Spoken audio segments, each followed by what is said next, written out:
You're playing a dangerous game. What? How? Just put those down. Throw them away. Wait, you're talking about these? You're afraid of these? Gah! What just happened? He's afraid of Chuck Norris. Really? I'm gonna have to remember that. We gotta get back to the past, to the 20th century. Digging through the bubble wrap into your memories. Back was the collector, he's protecting what we find.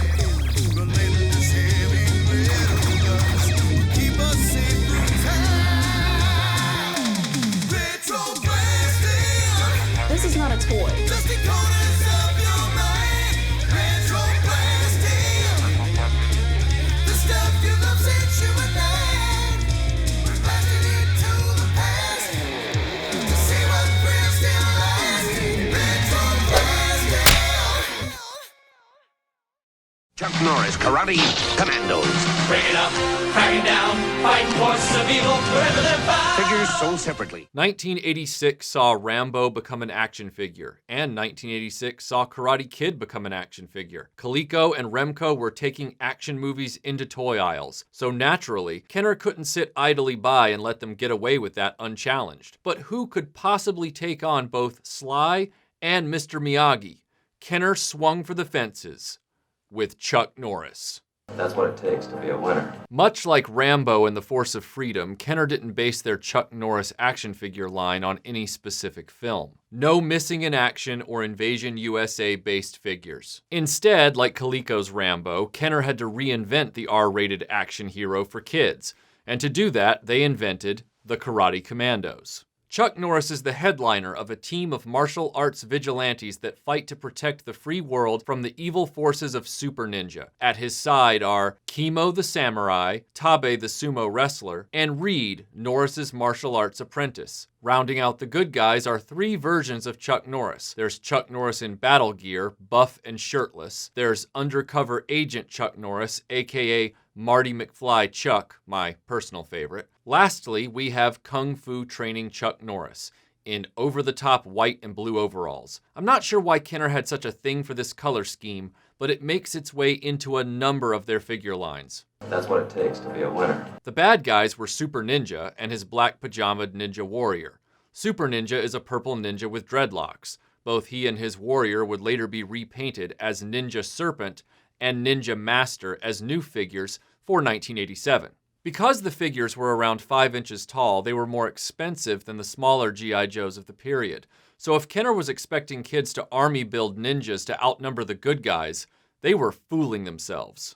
As with the Superpowers line, Kenner relied on the squeeze the legs or arms gimmick to give the characters battle action features. Kimo's slashing motion is pretty cool, but the various kicks and chops could be awkward to execute, and as I always say, the action features limit the ability to pose the figures and create areas prone to malfunction, especially with the trigger limbs that activated the kicks and punches. Torque those too much, and they're the first limbs to fall off. The number one oddity about Chuck Norris's Karate Kommandos are the weapons.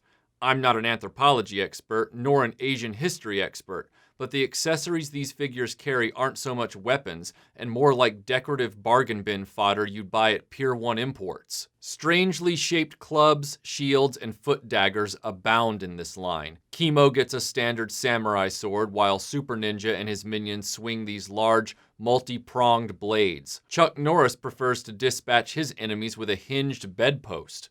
Come get a taste. In some cases, as with Reed, the weapon can separate into 2 pieces. That doesn't really change the fact that your action figures are smacking each other with ornate table lamps. That's what it takes to be a winner. There were no playsets in the line, but Chuck got a Corvette to drive. Hey, if Barbie gets a Corvette, so does Chuck. The gaudy gold initials adorning Chuck's red convertible Corvette scream midlife crisis more than steely man of action. Nice ride. I'm Stan. I'm Candy. I can see that. So, where you headed, Stan? Away from my ex-wife and 3 kids to an ATM to buy you whatever it takes to make you want to hop in. You just won yourself a trophy, baby. Like a Bond car, the Corvette has spring-out defense weapons, and it launches a series of disc projectiles that store nicely on the trunk lid. The Corvette also comes with foot pegs, so his teammates can ride dangerously on top while trying to clutch the smooth fiberglass at 100 miles an hour. Brightly colored and well painted, they really pop on a shelf. However, they don't leave an impression once they're out of sight.